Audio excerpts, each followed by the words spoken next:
What is up, everybody? Welcome back to another Midwest Beer Show here on Friday, September 5th. We are just about into the fall season, but Oktoberfest is here for the most part. So, yeah, it is the fall season. We don't have to wait till the 20th or 21st to actually sit back and enjoy.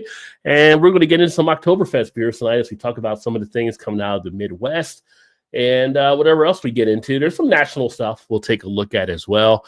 Kind of a slow beer news week this week, though. So we'll see what we can come up with from what we have and where we end up going. And hopefully you guys will be a part of it and ask us some stuff, because that'll help make the show even that much better by having you involved. Yeah. So, Dave, how are you doing this week, my friend? I'm excellent. Cheers. Happy Oktoberfest. So, Oktoberfest, doing well here. Drinking a Great Lakes Oktoberfest right now.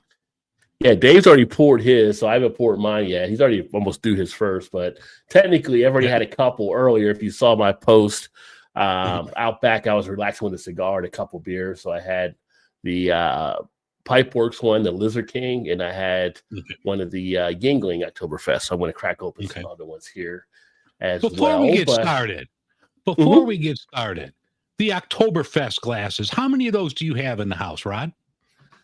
What do you mean by Oktoberfest glasses? As far as like the dimple mugs and the big ass 40-ounce dimple mugs? Because I have a lot, and I look every year and say, why do I get more of these? Because you never drink them. They sit up top there on the mantle, and I got a bad elbow. I can't lift that shit.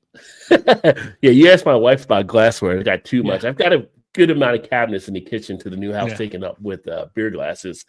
Oktoberfest ones, I've got at least, I would say 2, maybe 3 of the liter ones that I got from what's the one that gives you the beer can and the glass every year? From Germany. Paulaner. Paulaner, yeah. So I got at least 3 of those, and I've got a couple other ones that are probably in there too. So yeah, I mean, overall, probably Oktoberfest glasses, I might have under 10, 5, 6, 7, 8.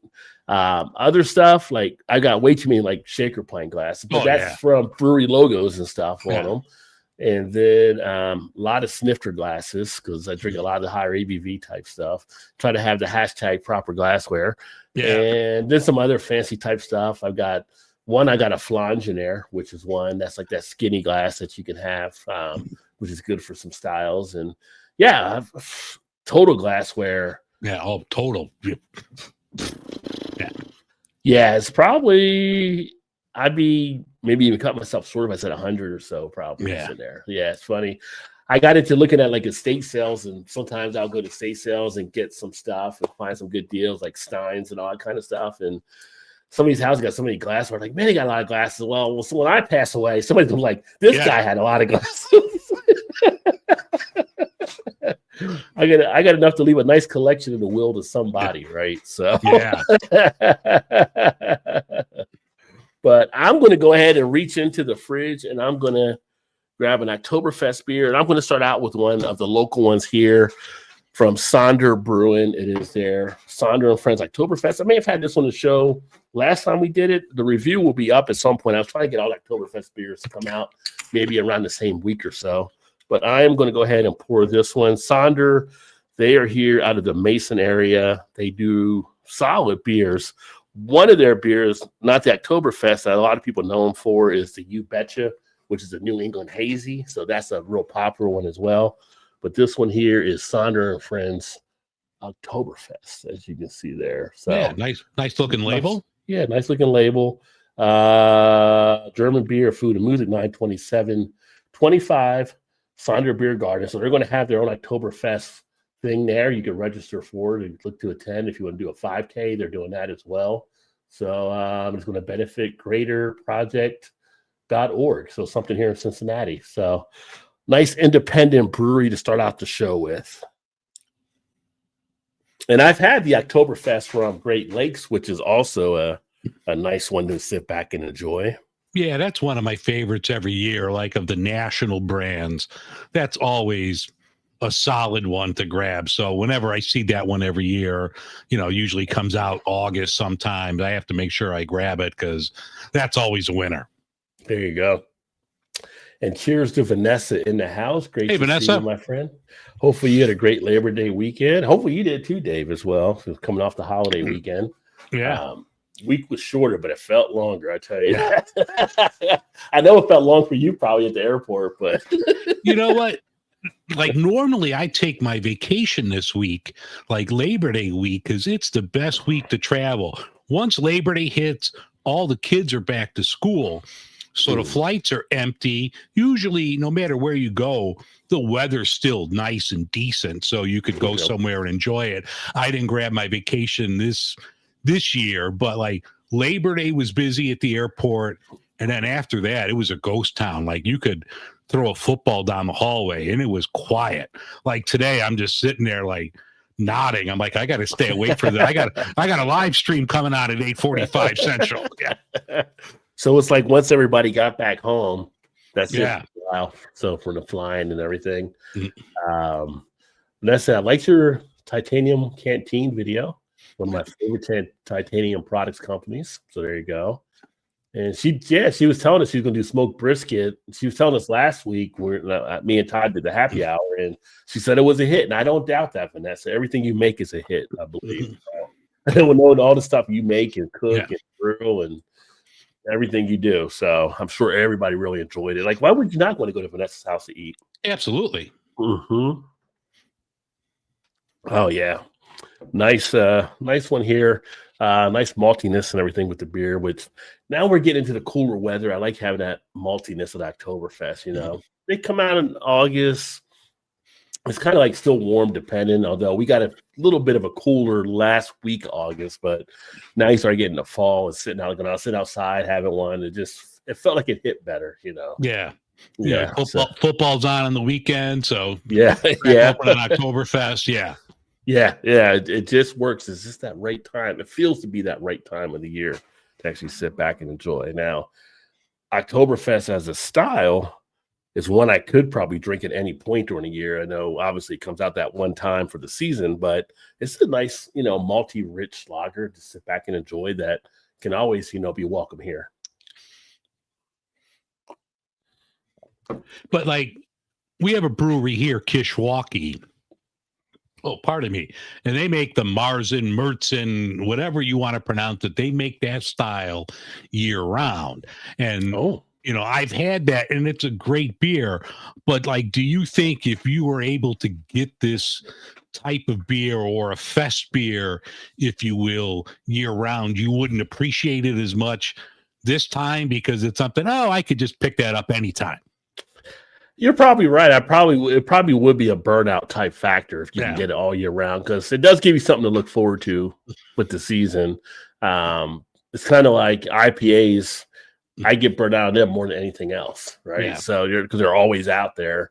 But yeah, I mean, I think so. I think that could be a style. It depends. I guess it depends. It's such an easy drinking depending who's making it. I prefer the Märzen more than the Fest beer. I actually ran a poll on the channel on the community post to see what people actually preferred. I prefer that. I prefer the more malty richness. Fest beer, still good, just a little more tempered down, but I like that one there. But only way to know if somebody does it all year round, we have to give it a try. I mean, you're lucky you have someone there that does it. I haven't seen anyone here in Cincinnati take that on yet. So, but it's weird. Like, we were just talking, like, so I've been drinking a ton of them the last week or so. The weather here has gotten cooler.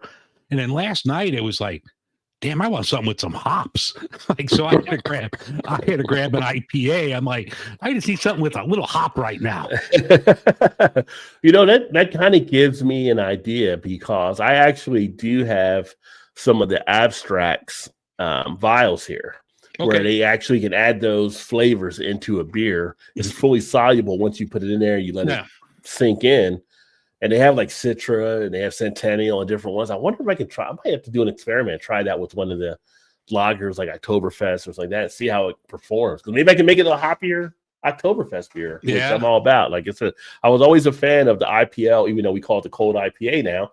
I was always a fan of that. So now I'm going to have to grab another beer. So I'm going to be back in 2 seconds here. Yeah.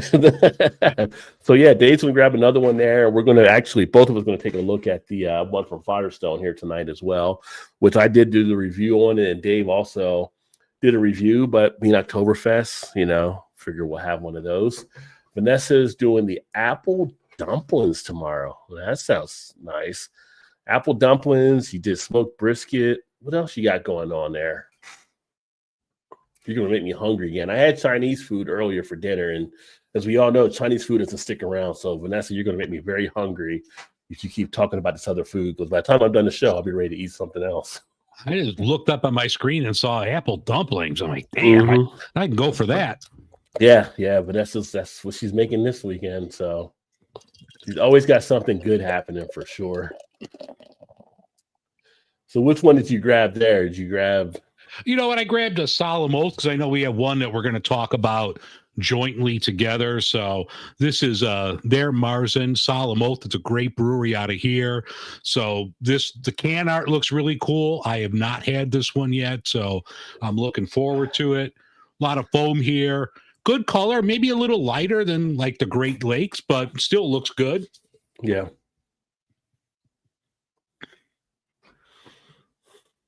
Now, with that, what is that? Fest beer style, or is it the? No, this is the Märzen style. Märzen? Okay, all right, yeah. But that's good. You got the proper glassware there too with it there. See, I have like one from Off Color.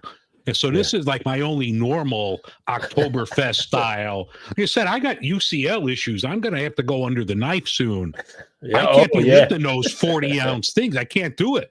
Like, I don't think Workman's Comp's going to cover that. So I got to go to a lighter glass. Oh, that reminds me, since I got my glass of beer here, Dave was kind enough to actually put together Midwest Beer Show coasters. Look at that. Thank you, Dave, there. Yes. And I'm going to put my beer on the coaster there. The marketing genius that Dave is. Oh, yeah. I've got a couple more. We could maybe send some to Vanessa. Yeah. I'm sure Vanessa would like those. Yeah. I'll hook Vanessa up.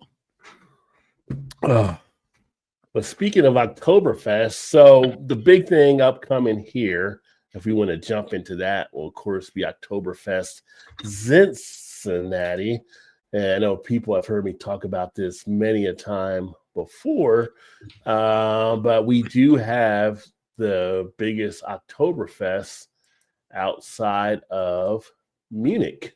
So that is now about to kick off in a couple weeks, October 18th through 21st. In fact, that 18th will be the next beer show that we'll have here.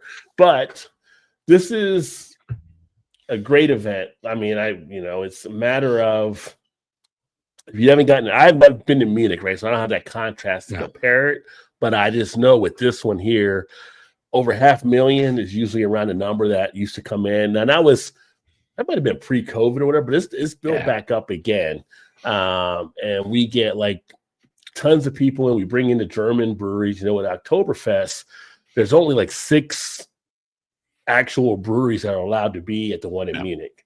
And we actually bring them over here for this because of the ties to the German heritage they have in the Cincinnati area. So this is like a great time to come out. You see the Stein holding contest, the sausages, the dog races. So yeah, it's a great time.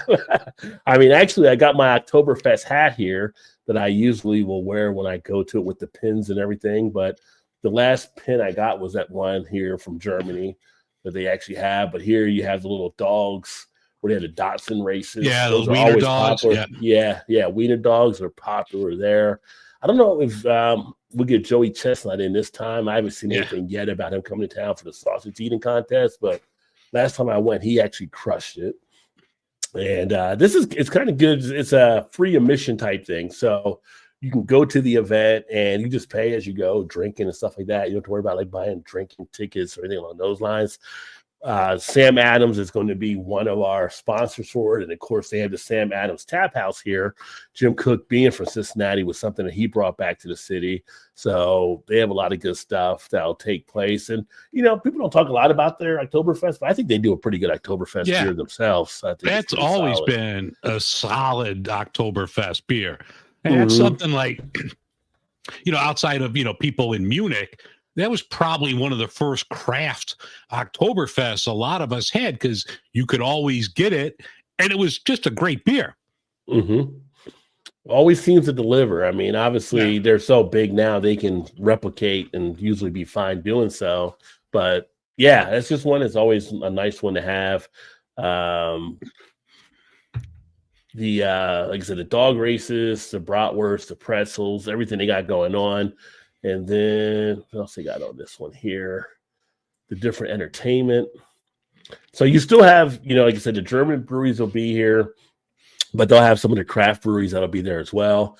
Yeah, I saw Sonder was going to be there. You just had the Sonder. I saw they were going to be there, and Rheingeist and a lot of the local area breweries too.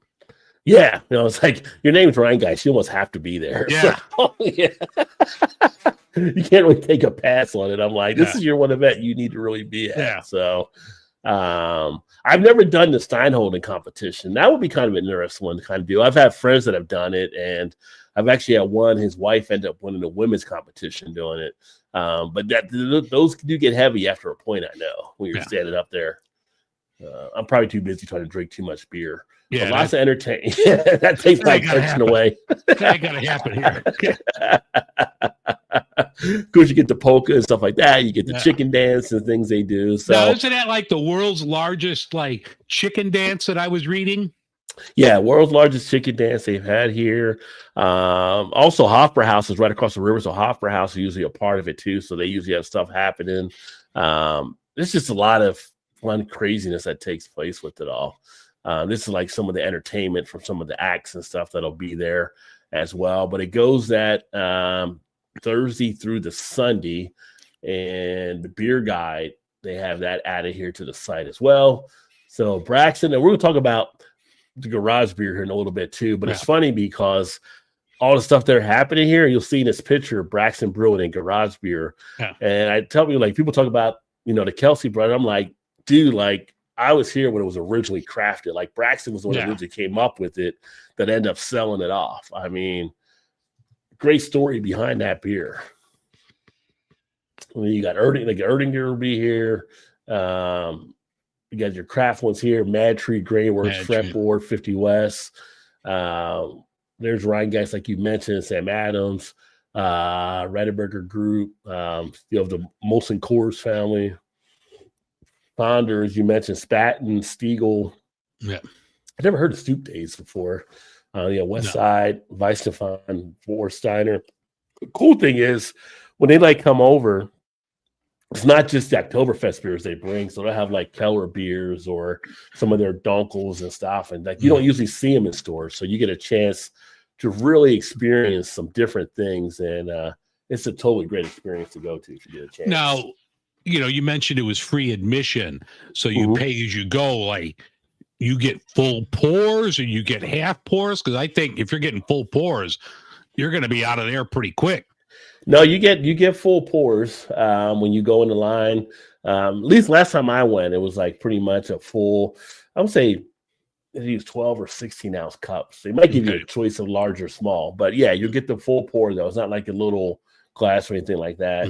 And then you got so much food there. People are soaking it up like crazy too. They have a lot of seating where people sit down, they eat the sausages, they eat pretzels, they eat all this other stuff in between, sauerkrauts all over the place. So it's a crazy festivity. But Frank Sauerkraut's one of the sponsors, so you'd have to have that. You got to have that. Yeah. So this right here is my Oktoberfest hat that I usually will don as well. To people So the one pin here that I've got there, that was actually what I got last Oktoberfest from one of the German vendors. And I kind of throw it on there and kind of go around. And it's so funny because sometimes I'll get stopped and people are like, can I take a picture with you and your hat and stuff like that and everything. So it's pretty cool. Yeah. And then I got another jacket I'll usually wear that might have the pins on it. Depending if it's cool. If it's not cool, I'm not wearing a jacket. It's just too much happening. But it's a blast. It's a great time and great turnout usually, and chance to find out more about the beers. They have different sessions there where a lot of breweries will talk to folks about the beers taking place, and you can find out a lot of good information and stuff too. So I'm looking forward to being back and being able to go to that. Now it's right. for looking at the website, it's right next to Great American Ballpark. Are the Reds playing that weekend, or they usually try to schedule it when the Reds are out of town? Yeah, I hope they're out of town because Yeah. Cincinnati in itself is bad enough for traveling around town. yeah, And Cincinnati is known to have like 4 or 5 events on the same weekend, and it gets a little crazy. But yeah. I also look at the schedule because the Bengals are right down there too. So Yeah. the spot is in between the Bengals and the Red Stadium.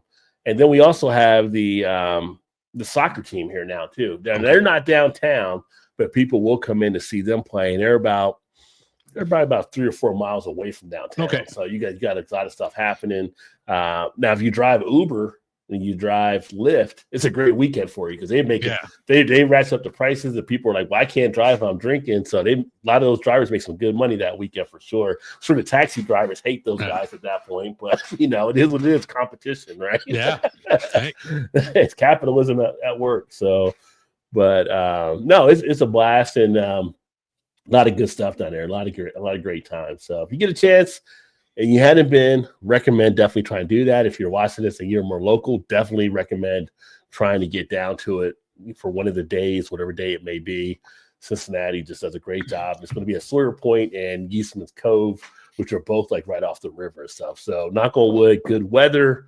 Hopefully there's no issues down there or anything along those lines, but it's a blast. It's a blast. So that'll be the big thing coming up here in a couple weeks. And then we're talking about, I mentioned garage beer. So garage beer, that was another big story that took place this week. I don't know if you saw that out there, stretching it out from, I guess it's still like Ohio, because I think the Kelsey brothers are up there, right?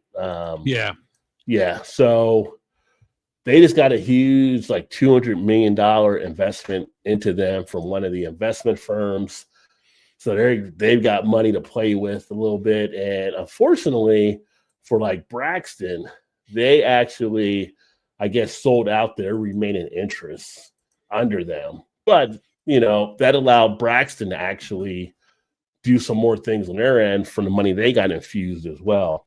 But it's crazy just because this place was here. It was a local that like blew up more than probably anybody here had ever thought anybody will blow up. And it's just kind of cool seeing them expand. And the Kelsey brothers, for those that may not know, they actually played ball for UC. So that's why they're tied back to Cincinnati. And that's why they knew about Braxton having it, and great opportunity they were able to take advantage of. But yeah, it's going to be interesting to see. And garage beer to me, and I know you've had the person on from Montucky before, it's the same type of thing. We're going to make one beer, and that's pretty much it. It's like we're doing the one thing.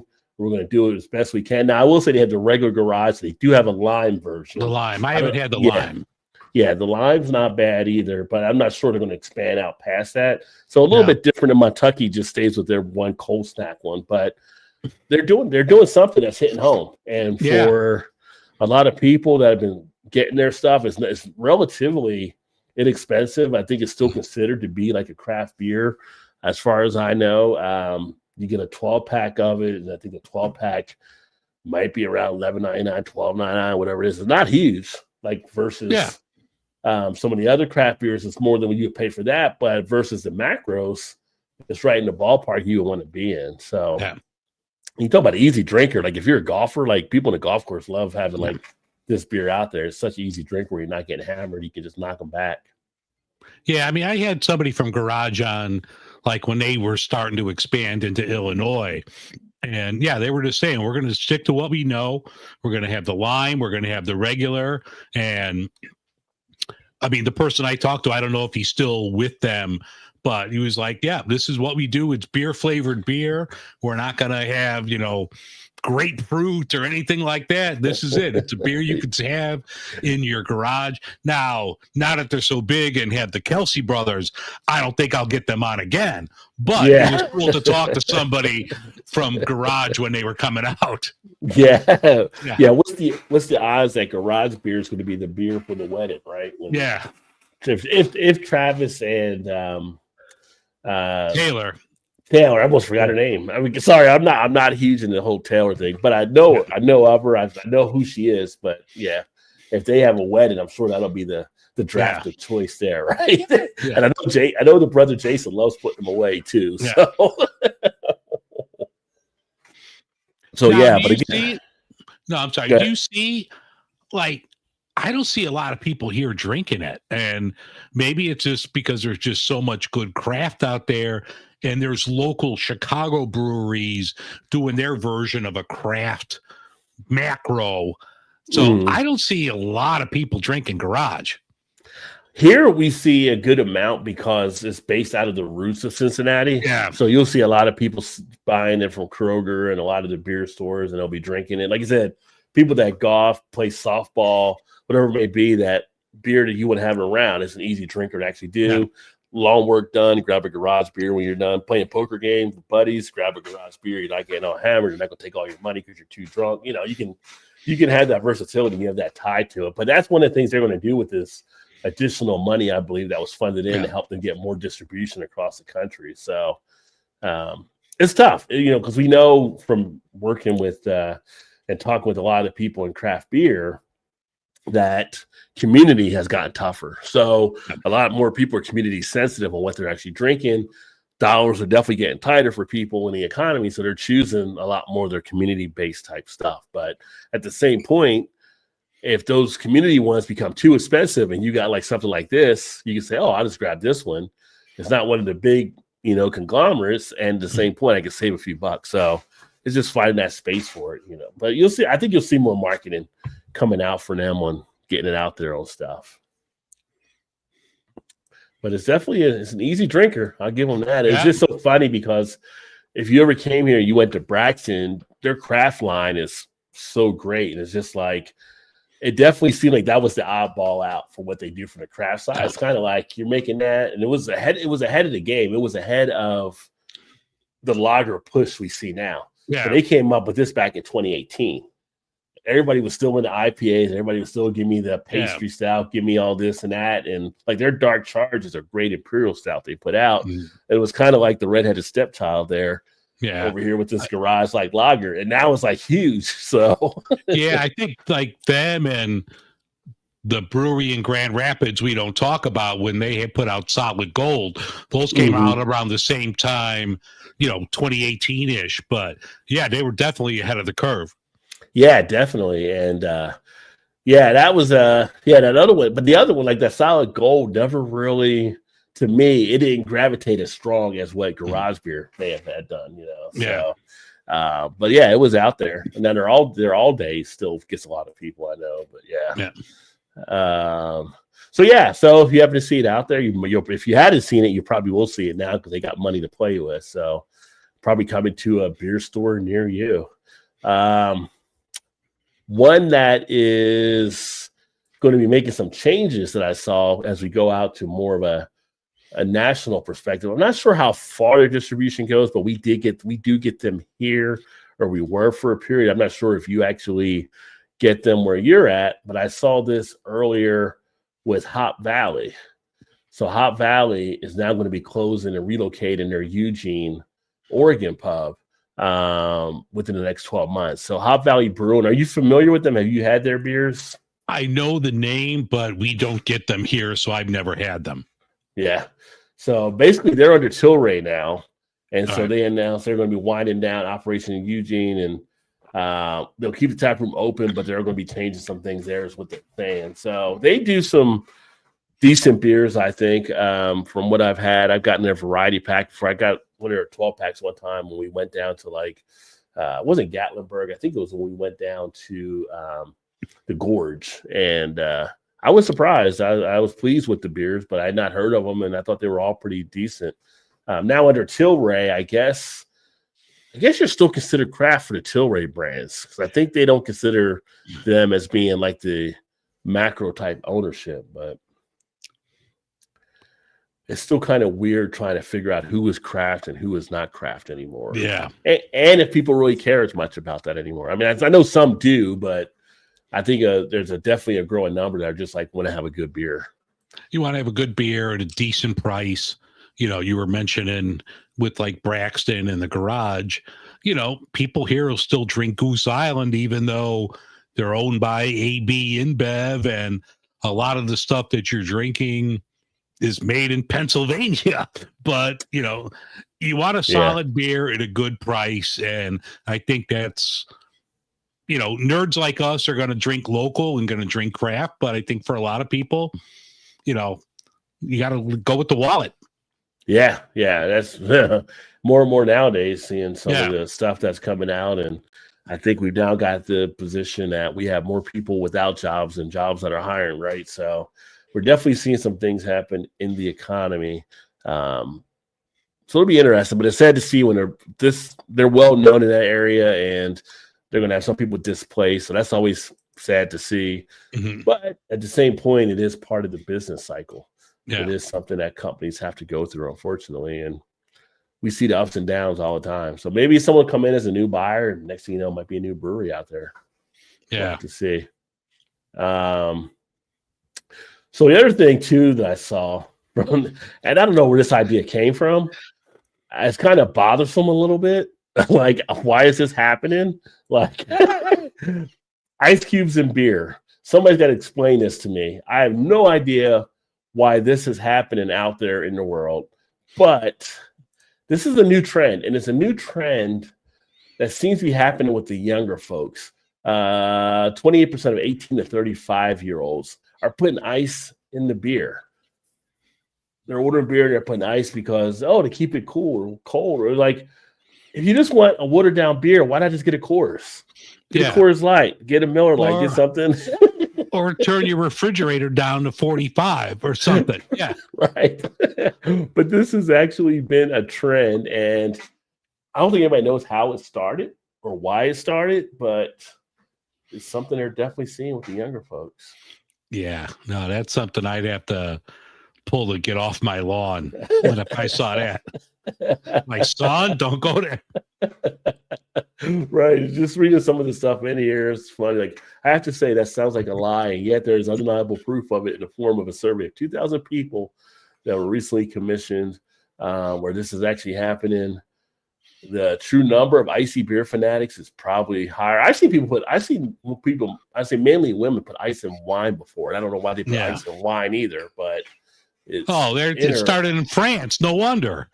Oh, okay. France. There you go. In the southern region. It's normal to do it on a hot day. Yeah. Here, get some refrigerators out there. What happened to just getting a frosted mug and putting the beer in a frosted mug? But that's even worse. Like, and I know, like, my grandparents, God rest their soul, they always had the frosted mug, and that's all they would drink out of. And back then, you didn't know any better. You were a kid. You're like, oh, this must be the way to go. And then it just dilutes and waters down your beer, and beer shouldn't be drank that cold.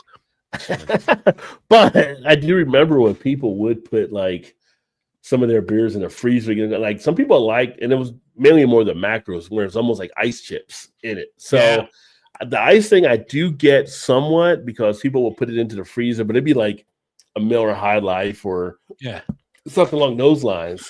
But you're drinking those usually fast anyway, because you don't want to get warm, right? So, and then you'd forget about the one, and you'd forget about it, and then you'd wake up in the morning and your freezer was a mess because that exploded in your freezer. Yeah. You realize I shouldn't do that anymore. But but that's just weird. Like, just to me, like, if you're serving the beer and someone says, "Can I get some ice to put in the beer? Can you put?" I don't know how I would take that when I was bartending back in the day. I'd be like, "Are you messing with me right now? Are you serious? Is that a real question?" And you're looking for a camera. Yeah. By being punked, what is this? But I guess it's however you enjoy it, however you like it. I mean, some of these kids want ice in their beer. Speaking of beer, I'm going to get another one. You're still drinking that one, right? So do you want to hold off, or? I'll get another one. I mean, okay. We got to do the one we're going to have together. Yeah. That's what I'm saying. All right. You want to do that now? Hold on 1 second. Okay. Yeah, I'll grab it right now. Okay. So I'll grab this here and let Dave go ahead and get that one there. But yeah, for you guys watching, or if you're watching this back on a replay, or on the podcast listening to us, let us know. What do you think about ice in beer? Have you ever done that? Have you ever thought to do that? Is that something that's even crossed your mind in any way? Would you put ice into beer? Let us know for sure. I just don't see why that would ever come up in anything, but maybe that's just me. Maybe I'm just the old guy at the bar now. Like in my day. Yeah. You never wanted to be the old guy in the club, or now we're the old guy in the bar. Yeah. Right. You just drink the damn thing, you know? Yeah. So the next beer I'm going to crack open here is going to be one that actually I received and Dave also received. It's going to be the Firestone Oktoberfest Oak Aged Lager. And each of us have a review on our channels. If you haven't checked out the channels, make sure to do so. Of course, I mean, if you're here, you know my channel, but if you're on Dave's, you know his. But if it's vice versa, because we are simulcasting this across both, make sure to check out those reviews. But it's an Oak Aged Lager, comes in at 5.2%. Firestone was kind enough to send these along for us to check out after they actually sent us a variety packs as well. And I will say on my review, I was pretty pleased with it. The only thing that got me is if you put Oak Aged Lager on it, I want to get oak. And I feel like I didn't get oak coming through enough. Yeah, I mean, I definitely picked up the oak, but it wasn't like overpowering. Yeah. It wasn't like a barrel-aged, beer by any stretch, but I definitely noticed the oak on that. I figured because it was just lighter. Now I'm used to drinking oak barrel aged, anywhere from, I don't know, 10, 11 up to 15, 16% type thing. So it kind of hits you a little bit more. I just feel like the oak didn't come through as much. Dave can't hear me right now. I don't know if you guys can hear me right there, but everything says I'm going through. So I don't know. We've had some issues with StreamYard for a little bit. So hopefully it's all working. You hear me now, though. Yeah, I got you now. Yeah. So I don't know what's going on. It might be we talked earlier. It might be the NFL crashing out the internet right now since they're on YouTube with their games and stuff. But I just felt like I expected to get a little bit more of that. But overall, I ended up giving this one like a 4 out of 5 when I did the review. I thought it was definitely very good and solid, easy to sit back and enjoy. Good flavor, good mouthfeel, not heavy at all. Mm-hmm. You got a nice balance between the malts and the hops, and just an easy drinker. But I mean, it's Firestone Walker, so you kind of go in knowing they're going to know what they're doing, right? So yeah. Now, I definitely picked up, and it's not overpowering by any stretch, but it's there. It's like on the back end. It's, from what I read, it was like French oak. I'm like, it's an Oktoberfest. You couldn't find, they don't grow oak trees in Germany that you could, do this in, but I thought it was solid. I bought this before, like, Rod mentioned, they sent this to us. So, take it for what it's worth, but I have bought this before and have enjoyed it. I think it's a decent, solid, more of a fest beer style. It's kind of hard to tell, but it's not it is dark. But I think it's a good beer. It's something that's solid, dependable. If you want something a little different than your usual fest beer or Märzen, I think this one's worth picking up. Yeah, I mean, I would definitely buy it as well. I think it's got a good quality to it, also. And the sweetness is there, but it's not anything over. Like, and I get a little bit of like, it's not fully like a toffee caramel, but it's something of that sweetness, but it's just enough to give you that little bit of a flavor in the background, right? Yeah. So it just comes through just enough there. So it's solid. Yeah, I mean, it's definitely not like toasted oak like you would get in a barrel age. So it's probably just, fresh oak or, right. A brewery's biggest Firestone Walker. It's not going to be in a barrel. I'm sure they use like oak, like spirals or something like that they're getting the oak character from. But I mean, it's still a solid beer. Absolutely. I mean, you get a little bit of it. I mean, it's more than your Beechwood than you're getting out of a Budweiser. Yeah, definitely. But if you guys get a chance, I would definitely say check that one out as well. And them reaching out to us, Dave in Chicago, me in Cincinnati, Ohio, him in Illinois. They're definitely still expanding their distribution out. So it was kind of funny. I doing the Firestone beers. Before I moved to Baltimore, I could hardly find Firestone around here. I moved back, and now I can get them, find them in different spots, and they're reaching out and stuff. So good to see. And the other thing we look at here. So this is one that you actually came across as well, and this was off the unfortunately the Gordon Bowker passing away, which I didn't realize the whole tie to Starbucks. Yeah.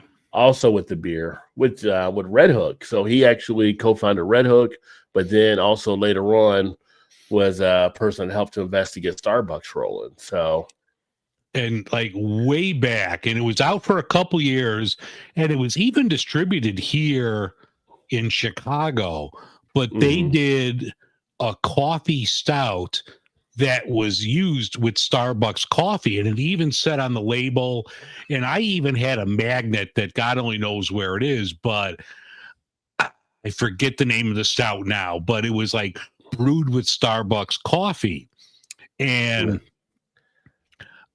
I'm on my second marriage. My first marriage, the honeymoon was in Seattle, and we went to the Red Hook brewery and had that there on tap. So I've always been a big Red Hook fan. Like the early days of craft beer, they were one of the first. They had a distribution deal with Anheuser-Busch back then, so you were able to get them here in Chicago. But like the Red Hook ESB was such, like, it was one of the OGs in craft beer. Like that was one of the ones you could get. You could get that. You could get your Anchor Steam, your Sierra Nevada Pale Ale, your Samuel Adams. But Red Hook ESB is a forgotten beer, and that was a rock solid beer. So I mean, rest in peace to Gordon. But yeah, Red Hook is always one of my favorites. Yeah, and I remember having ESB being as solid as it was. And interesting thing here, so he actually founded it with the other two founders to open up the first location, but it was actually Bowker that came up with the name for Starbucks. Yeah. So, Red Hook, Starbucks, came up with the name, got them rolling. I mean, that's a good established career he had over there. I mean, I hope he got some pretty good shares when he left Starbucks. Yeah, Starbucks blew up like crazy, right? Yeah. So, So, cheers to him and the success that he had out there, and raise a glass up to him. If you're having a coffee tomorrow morning at Starbucks, raise a coffee up to him as well. But, but God, I can't think of the name of that beer now, but that was so good. And I remember like it was here, and like a friend of mine had that and said that's the most disgusting thing he's ever had. But this was like 96. It had to be like 1996. So this was before, craft beer, anybody even knew about it. The darkest thing you might have had is a Guinness, and this was a lot stronger than Guinness. So it was a phenomenal beer back then. I would love to like have that again one more time, like that, or another like a Pete's Wicked or something like that. That is a long forgotten beer. You get it one more time. Yeah. play it again, Sam. Yeah. Yeah. And speaking his passion, but also biggest news. One of the biggest news on a national scale that came out this week was unfortunately the upcoming closing of 21st Amendment. And get this off my screen. There we go. I think it's on there now. Yeah. Expedia, where are you wants looking to try to lock up. No, my computer switched over and that was stuck on the screen. Let me go back. Now you're traveling to San Francisco, Rod? What are you doing? You going somewhere without me? Right. I am going out to San Francisco and find out what the hell's going on. Let's try this one more time. Yeah. There we go. Now it should be up there. Maybe. Yeah, there we go. Yeah. Computer's kind of wigging out on me a little bit. So big news about 21st Amendment closing their doors. I think it's going to be by November is when they're going to be shutting down. And sad to see really good beers they put out over the 25 years, right? And one of the most notable one was their Hell or High Water. And a lot of people like the watermelon. That was a big flavor for them. When that came out, it was almost like they were selling that like crazy. And the report came in saying that a financial lender told them they would not fund the company any longer, and alleged some other stuff. So I guess times have gotten tight, and they have to go ahead and make that change with some of the things happening in the craft beer world. They're going to have to shut it down. But was there a 21st Amendment beer that you had? Or was it like the the Hell or High Water was one of your favorites? The Hell or High Water and the watermelon were the only two I ever saw here. And they were, they were decent beers, but 15 years ago, 10 years ago, that was the thing. Breweries were just big and expanded, and everything was national, and it just, they were okay stuff. I don't know. I mean, personally, you should just stay in your area, be the, big fish in a small pond, but they were the small fish in a big pond, and this is what happened. Yeah. I mean, they had some pretty good prominence, I think, over time. I think he's popping up there. The Brew Free was one that I've had that was probably the first one I had from them. And then the Hell or High Water, I had High Watermelon I had later on. But the Brew Free, I can remember having that at one of our local spots I had on tap, and I thought that was a pretty decent IPA when that came out. But something like this can happen to so many breweries that are out there, right? So now they're looking here like there was a decline due to alcohol consumption or that move to hard seltzers or whatever it may be. But at the same point, it's all the breweries kind of face that kind of headwind, and it's one of the things you got to do is kind of reinvent yourself. There was a post I saw earlier on LinkedIn from one of the beer groups talking about having people come to the brewery, like, what are you doing to make your brewery attractive, essentially? And we've talked about in the past where you got to make it like a destination spot nowadays for people that want to go to your brewery. Otherwise, it's easy to get knocked out the box. And can you scroll back up for a second? Shut down. Can you scroll back up for a second? Like right there.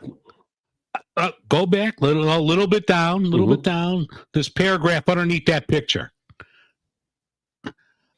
I mean, like right there. I mean, I'm getting tired of seeing like breweries and stuff blaming this on Gen Z. You need to adapt. Other, generations don't need to drink more. The brewery needs to adapt and stop putting the blame on Gen Z or COVID. No, I can definitely agree with that as well. It's one of the things, the discussion points going back to the conference earlier this year is, what are you doing to meet the consumer where they are? Yeah. And we have different discussions. There was another post, and every few weeks it pops up about kids at breweries, right? Yeah. And some people hate them, some people don't hate it, some people love to be able to do the family type thing.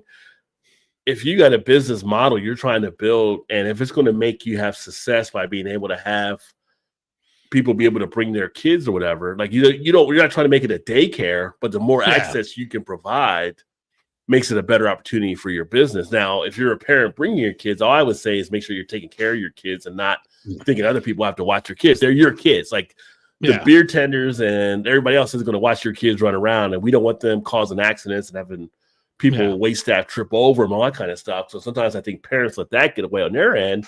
But if you have an area there and you can have a little spot off to the side, and they have like the little Uno games and Sorry or Monopoly or whatever like that, the kids can go in that little corner and still have a little bit of fun there. The parents can sit back and have a drink or two. And if that's going to make it more successful for you, that's what people are looking for. you got to look to see how you want to adapt. If Yeah. that's going to be your new business model, and then you got to come out and be able to stand behind it and provide that kind of stuff. Now, if that's not your model and you're like, no, we don't want them at all, blah, blah, blah, then you better be sure to come up with a plan on how you're going to get people in there, that are going to be able to spend enough to be able to do that. Because you're looking, like we talked about earlier with some of the economy type stuff, some people don't have the dollars in their wallets now to be able to spend at your brewery too. So you're in the hospitality business. Yeah. You got to be hospitable, you got to be welcoming, you got to get people in the door that want to celebrate with you and come out there and say, oh, I had a great time. I love coming back to this place. Yeah. And it's kind of like the thing we talk about the NA stuff, the breweries that are coming out with some of their NA stuff, or if they don't have NA, like both us we talked about before, like Go Brewing ambassadors, Go Brewing will say, don't worry about making NA. We'll supply you with our stuff. Yeah. But you got to have an option there, because if you have 10 people going out and 2 people say, well, I don't really want to drink, well, we can go to so-and-so and have NA options. Mm-hmm. Those 10 people are more apt to go to that bar because they want everybody to go together than the bar that doesn't have options, right? So you could be cutting yourself out of a piece of the pie. Yeah, I mean, you want to give somebody, especially if 10 people are out, maybe the person that doesn't drink doesn't want to be sitting there drinking a water or a Pepsi or a Coke. So you give them an NA. And you know what? You're still selling it at a markup. So why exclude those people? Right. And it's kind of like when we started seeing back in the day with breweries that started having like wine there. Yeah. There were some people that wanted to drink wine. They didn't want to drink beer. One of the breweries that were able to say, hey, we have wine too. We're able to get a bigger audience. Those that said, hey, we also have distilled spirits. We can pour you an old fashioned here while your other friends drink a beer. They end up having a different and a bigger type audience. So it's not about you, right? It's about the consumer as we go into our regular Joe Dirt thing. It's not about you. It's not about me as a consumer. You may only like sparklers, but sparklers aren't going to sell to get people in here. And I feel like sometimes breweries lose that part of it. They missed out on being able to understand that part of the aspect. Everybody loves their beer, everybody starts out homebrew, and I feel like they're proud of their beer. It's like, I want to open a brewery so everybody sees like my beer, but it's like you got to also move with that market, because at some point people are going to be like, oh, there's another beer over there, there's another beer over there, there's another beer over there. It's not about just getting a pint anymore. It's about getting a pint and having an experience. Yeah, I mean, I appreciate we're going to keep this adults only and all that, but I don't know if that's a hill you want to die on when you're trying to make a business and you want to be successful. Right. I mean, the market's going to always dictate what a lot of business have to do, and whether it's beer or any other type of industry, is always about meeting the consumer where the consumer is and being able to provide the service being desired. So just a piece of information that breweries want to make sure they consider, so to speak, our 2 cents on the whole thing. And I think some breweries are definitely getting that now. I think some are paying attention to that and adjusting where they can, so. But like here we had Listerman's that closed, which was a great staple. I mean, Listerman's was just a weird type thing in itself, because they were like one of the OGs of Cincinnati, but they were literally right off of Xavier's campus. You're thinking you're off a university's campus. Every year you got steady drinkers turning 21. You got to study, and they just think, I guess, not that they didn't keep up. Things have kind of changed, and we do have a lot of breweries and stuff that are here, but what did you do to kind of tie into that more? Did you tie into like some college night type program? Did you tie into some different things to kind of entice that? Because you should have a drawn base every year coming from that university to your spot. So it was kind of a weird type thing that happened there.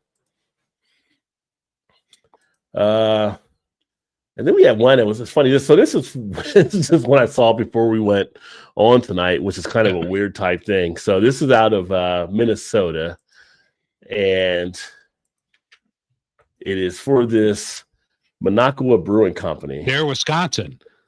Minocqua's in Wisconsin. I'm sorry, not Minnesota, Wisconsin. Right. I'm sorry. Yeah. Tensions brew as neighbors complain about noise. I'm like, well, whose idea was it to put a brewery in the middle of the neighborhood? Like, if that was going to be an issue. Yeah. And I have we're not talking about a library. Yeah. I have a Minocqua glass and I have a Minocqua coffee cup. And if you know anything about Minocqua, you know their politics. And we don't talk politics on this, but they're left. Like I'm left. They're more left than me. And they just like get into so much trouble. Wisconsin is, and that part of Wisconsin is right. Yeah. So they just like poking the bear and the bear pokes back. I don't know. Sometimes you just gotta like take your losses and just don't poke the bear. But I just think it's so hilarious. Yeah. I think you dropped out there for a second. I hear you. I think it's so hilarious for people to complain about being up tonight here. Let's see. I see everybody spinning right now. That's that extra beer you had. Are we back? Can you hear? I can hear you, but I have like, it's like a commercial playing in the background. I have like a woman's voice in the background. Maybe that's causing us to crash a little. Yeah. Yeah, I think it's coming through that thing. So I'm trying to exit that page because I think that's causing an issue. But anyway, you would think. All right, there we go. You would think there would be proper zoning. Yeah.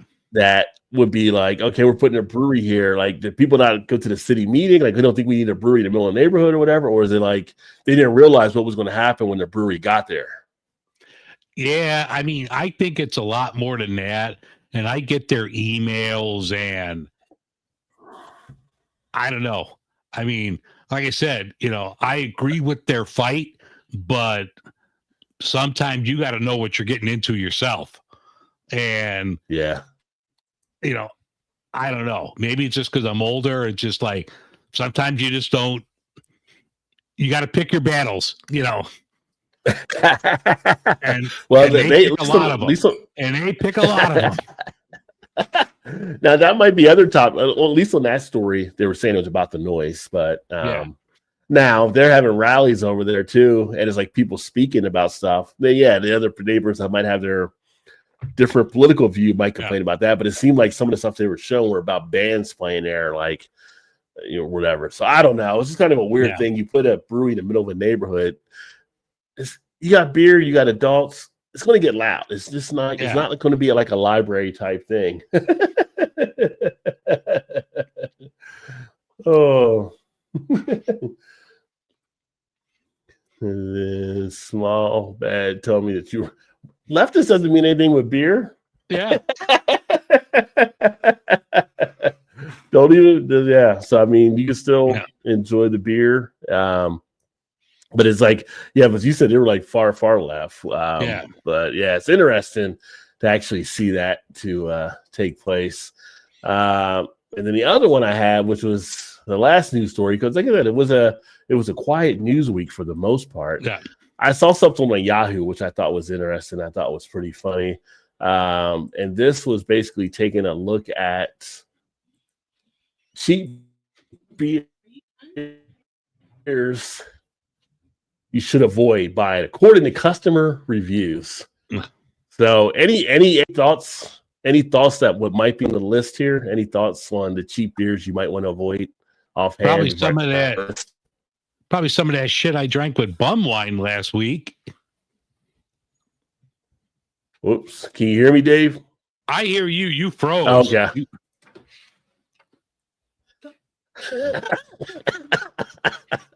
Hey, you're the one that decided to go with Steel Reserve there. Yeah. That Steel Reserve. Yeah. Now, the Steel Reserve was better than that other thing I had. God, that was bad.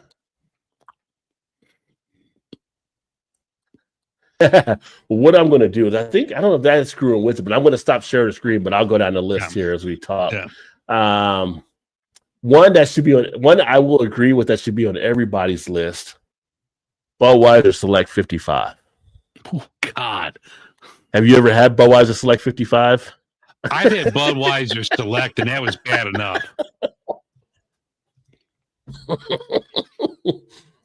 Well, 55, based off of customer reviews, is one person wrote, "This really is the worst beer ever made."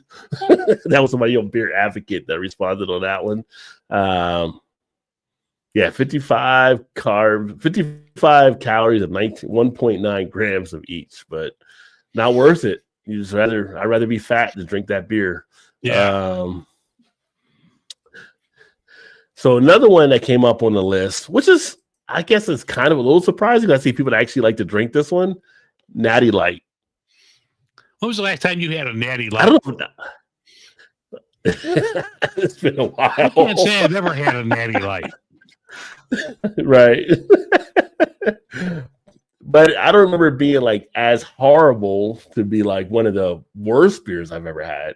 Obviously, it's going to be in that lower tier. I don't know if it's at the bottom of that lower tier. Maybe I should do reviews off this list just to see how bad they actually are. This one I didn't even know existed. Miller Extra Light. I have seen that. I've never seen Miller Extra Light. Yeah. I think that was there trying to get on the Michelob Ultra train. Yeah. It used to be Miller 64 Extra Light, which I never saw 64 Extra Light, but I saw Miller 64. Some said more like a soda than a beer. One of the worst travesties to have passed my lips, said one person on Beer Advocate. Perfect for having after a marathon, lawn mowing run. Wouldn't consume otherwise, someone else said. What's this one here? When the calories were cut, so was the taste and ABV. This is the opposite of a too high and intrusive ABV beer. And then we also had Keystone Light on the list. I don't remember Keystone Light being another one that was overly terrible. Wouldn't recommend it, but just you know. But if you had that since the Clinton administration. No, it was pre-Clinton administration. Yeah. That Keystone Light. So, I think. Yeah. I'm going to say that's bad. No, it might have been Clinton. Actually, 90s. That probably was Clinton administration. I was in college. Yeah. So, yeah. It was debuted in 1989. Yeah. Bottled beer taste in a can. Smooth, never bitter taste. That's what the new slogan was they put on it. Someone said, when you need a beer real bad, it's a real bad beer. Someone said it's gross, but still drinkable. It tastes and smells swampy. I don't know if that's the beer. But then we have Natty Ice. What's your thoughts on Natty Ice being on the list? I'm sure it belongs. I've never had it. But you remember, we're roughly the same age. I'm older than you, but ice beers were big. Michelob Ice was huge back in the late 80s. Then you had Ice House and all these ice beers were coming out. So this just never died, the natural ice. Yeah. Natural ice being on the list was something there, but you did mention another one that was on the list. So Ice House is on there as well. All right. And Ice House, I mean, I used to drink Ice House here and there when I played softball back in the day. Probably not the best move to do, but no, it is what it is. I didn't hate it. Bud Light's on the list as well. Bud Light does sell a lot of beers even after their, recent stuff they had done. Milwaukee's Best Ice is on the list as well, which Milwaukee's Best Ice definitely deserves to be on the list there. And then Milwaukee's Best deserves to be on the list. Well, here's the funny thing. Busch Light is on the list. So in a recent report, Busch Light has now in the position to move to the number 2 beer sold in America, which is good for Anheuser-Busch because now since they lost the spot with Bud Light, they can now come back with Busch Light. I don't know if I've had funny Busch Light. Probably the people drink a Busch Light were probably which is probably funny because the people probably drink a Busch Light probably swore off Bud Light. It's the same company. Yeah. It's the same company though. I can't say I've ever had a Busch Light or Busch Light Apple. I know that's big.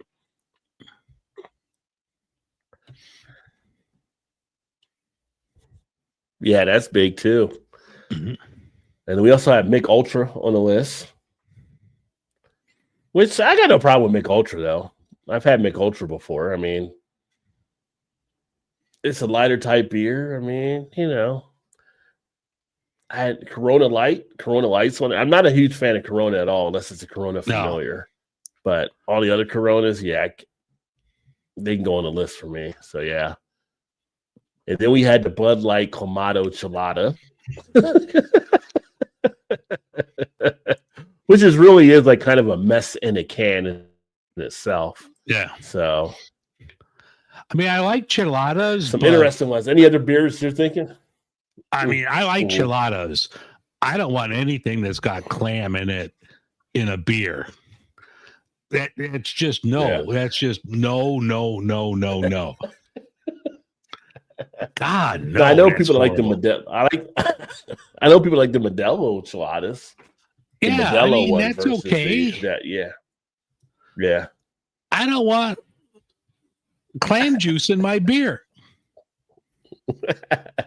Call me a traditionalist. But Dave, you drink craft beer. There's always different stuff going in it you didn't think should go into beer probably at some point or another. Not clams. Well, you get oysters in beer. I don't drink that either. Either the Flying Dog, the Pearl Necklace, that's got oyster. I don't do that either. It's a good beer, though. I've had that one before.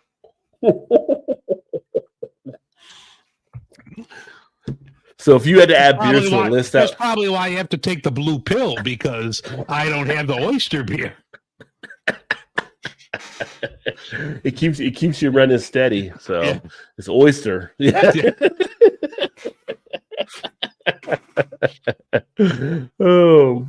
But so that was the beers on the list. What any other ones you would add on to it that you think like your cheap beers that people shouldn't drink? Obviously, I know you would say like Still Reserve or something like that because you just had it recently.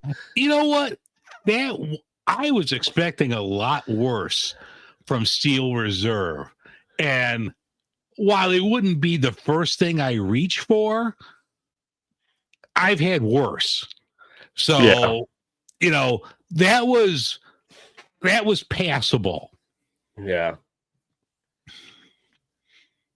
But what about like a Pabst or a Colt 45 or it's been a while since I've had a Colt 45, and I need to do one on the show.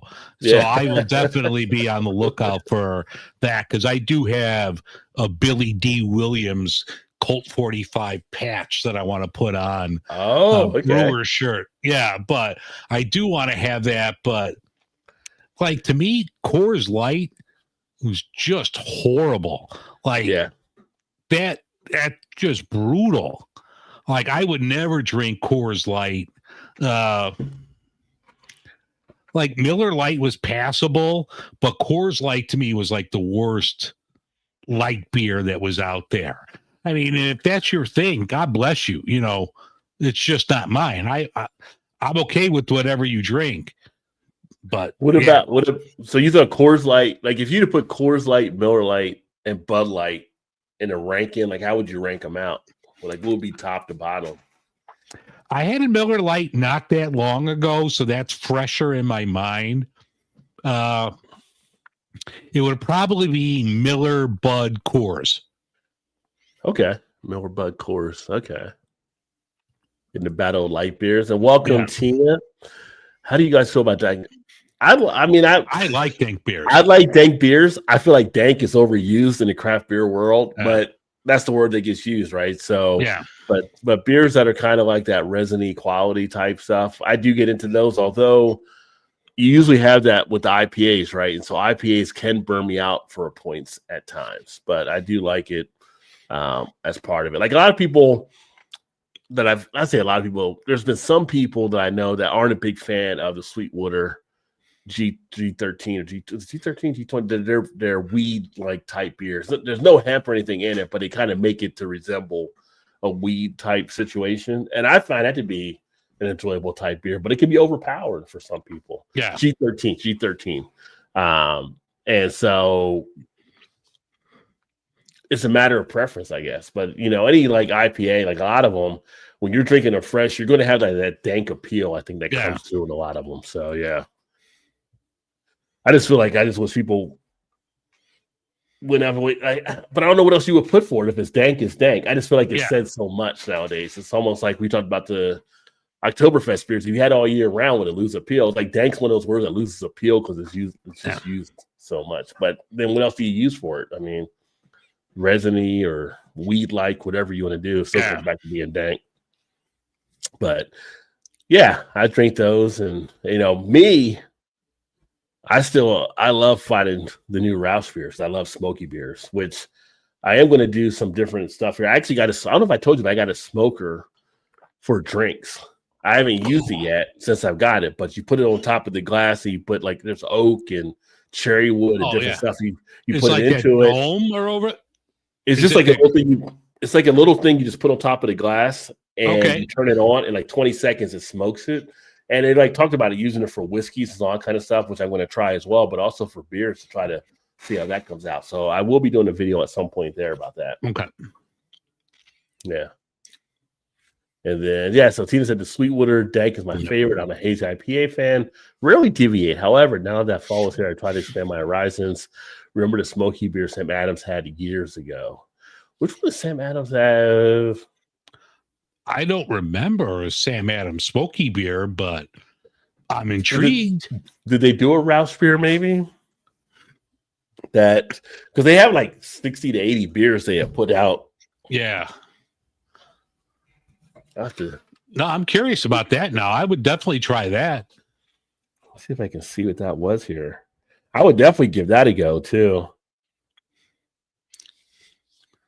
I'm trying to think like maybe the triple bock.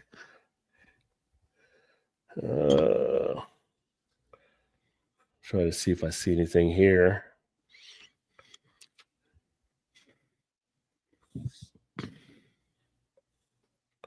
They did do an experimental Rouse beer at one point. Mm-hmm. They did the Bonfire Rouse beer. Okay. And they did the Long Shot Smokehouse. They did as well. But I don't know if it was one of them. Looking on Untapped, a lot of people didn't really like them too much, it looks like. I mean, that's such a niche market to begin with. Yeah. That I think for a big brewery like that just, bound to fail. It's so niche, but yeah. I mean, we both love them. I mean, I have a Rausch beer hat, so yeah. I would say, Tina, if you've never had it, I would recommend anytime if you can get it, Ex-Curler out of Germany. I mean, they're the godfather and OGs of Rausch beer. Definitely give them a try because they're phenomenal in everything they do. They actually have an Oktoberfest one too, but they are so good. Yeah. Okay, Bonfire. Okay, so that's what I saw on here. So let me go back here.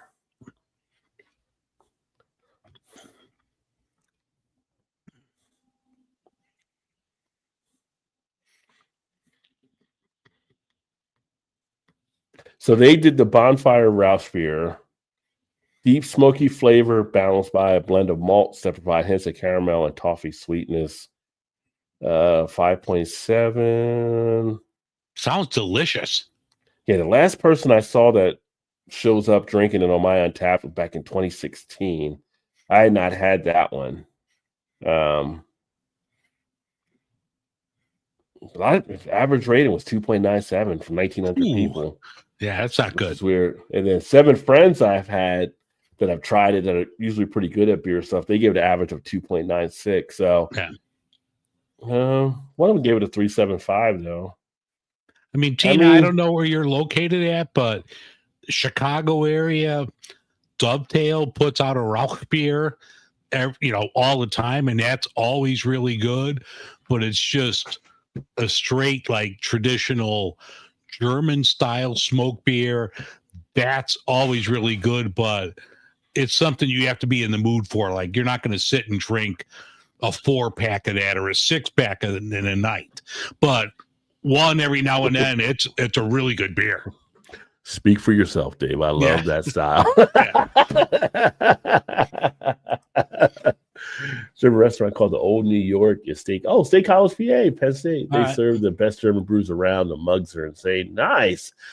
Well, yeah, I would say you should be able to get. I mean, if they're getting imports from beers at some of your beer stores from Germany, Excellent Kernel is pretty popular in a lot of states now.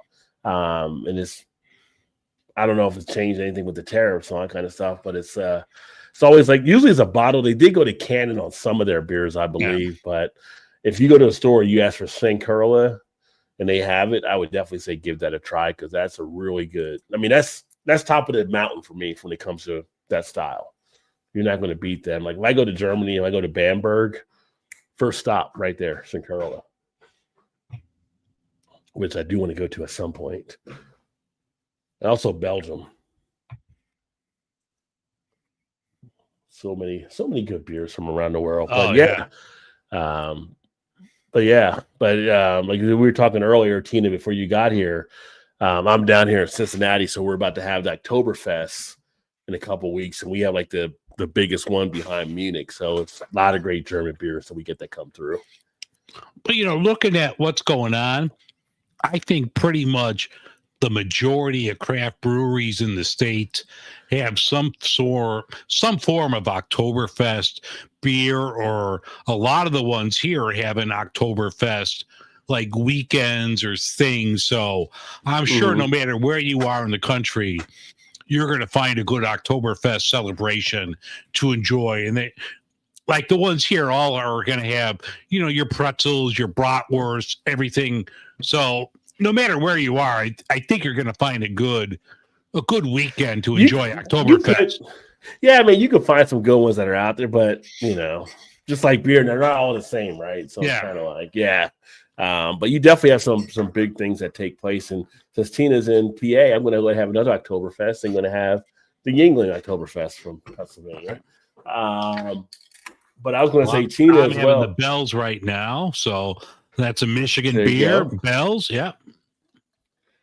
And then you said you were making a list there too. I was like, Tina, if you're on Untapped, you can also follow me there, and I have a lot of the different beer stuff there for when I'm drinking and reviewing all that kind of stuff too. Or on the channel here, if you haven't subscribed yet, you can subscribe and see the reviews and the different stuff. And also Dave, he does reviews on Beer in Front as well. So both of us here. Your friend who does beer reviews, I think you guys will. Oh, definitely. Yeah.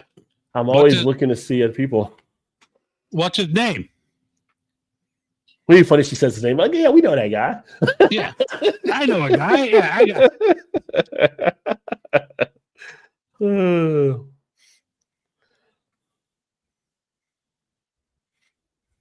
Well, the one thing I saw that we didn't talk about yet, and Missouri's the Midwest, so it's Boulevard. Yeah.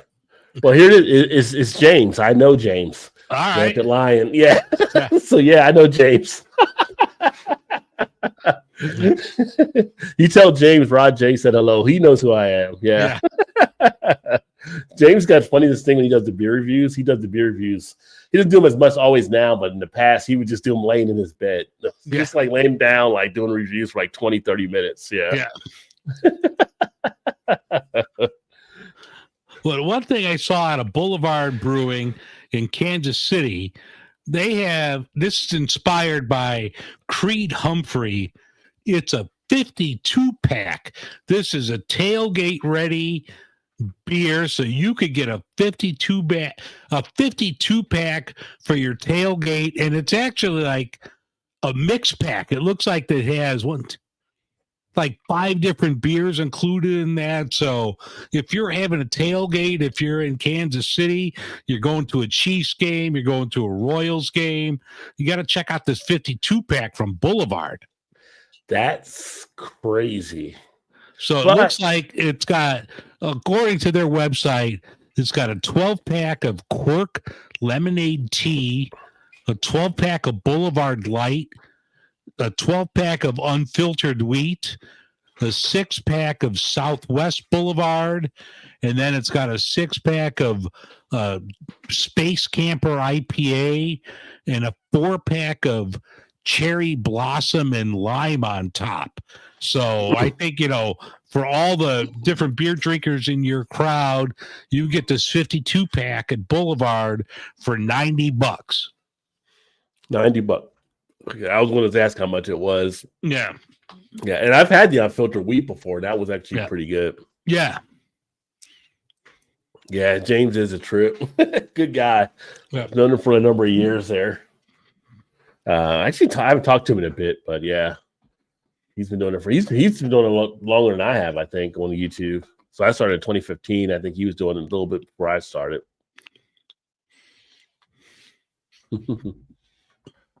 Oh my gosh. Well, I guess we know what the funny thing is about that, Tina, is so every other week we do the Midwest Beer Show, and the other weeks I do a happy hour live, and I have my buddy Todd on from Indiana. He's in the state with Three Floyds, and I'll get beers that he can't get there where he's at in the state. He's just like, that beer is nowhere around me to be found, but you're over in Ohio and you can pick it up. Yeah. So it is just hilarious how that actually works out. And I remember back in like 2012, 2013, when Zombie Dust came out, you would go to the brewery in Munster, Indiana, and they would just have a sign in the front window, no Zombie Dust. Like you couldn't even get it there at the brewery. Well, I can remember when stores would get Zombie Dust, they would limit your purchases. Yeah. You only get like 1 6-pack or whatever. And I can remember like people would just go crazy. Like if people stumbled across, it was just like, it was like they would buy as much as they could if they could. But now it's like everywhere. It's almost like Bourbon County. It's just like it's everywhere. Yeah. That you can kind of find stuff now. Like you just, and that's the thing, again, going back to the whole Oktoberfest thing, you see it and you're like, oh, I can get that anytime. So now it's like it lost its allure from before when it was hard to get and everything. I will be right back in 1 second. Okay. And that's like one of the other things that I've seen now. It's we now get other half here in Cincinnati. We used to not get that. We used to have to get it from the East Coast and have somebody get it over to us. But now we get other half in like 3 or 4 of the stores that I go to. And now it's like, I don't really need to pick it up because I can get it anytime. They've always got other half coming through. And we just started getting like Trillium coming through now. And now that we get Trillium, it's kind of like, you still like to pick it up here and there, but it doesn't have that appeal when you couldn't get it as much before. It's kind of interesting how that actually all comes into play and works out. Yeah, we were talking about the ice beers because one of the articles we were talked about cheap beers that people shouldn't buy. And there were some of the ice beers that were listed on there. There was like an article done by the worst reviewed cheap beers as by recommendations. And they put this list together. I forgot what site had actually done that there. Oh, it was Yahoo. And it said you should avoid buying according to customer reviews. And so we kind of got into talking about that. No, Zombie Ice is definitely a nice one as well. I've had that. I've done a review on that one here in the channel and stuff. And Zombie Ice can almost get you in trouble though, too, because they like to put those into the stovepipe, the 19.2 ounce cans. So you have like 2 or 3 of the Zombie Ice. If you don't know your tolerance level, I mean, you're not used to drinking, I mean, they can definitely knock you back a little bit. But I enjoy that as well. And I'll get Zombie Dust from time to time. But what I like from Three Floyds, I'll get a lot of their stouts, their bigger imperial stouts. Like I think it's their Cocamunga that I've had, which is one of their imperial stouts. It's, I want to say 15% ABV, somewhere around there. And then I'll get some of their other stuff. And last week we were talking about Three Floyds and the whiskey they came out with. So they got whiskey and gin and some other spirits they're putting out now too that I might end up trying at some point.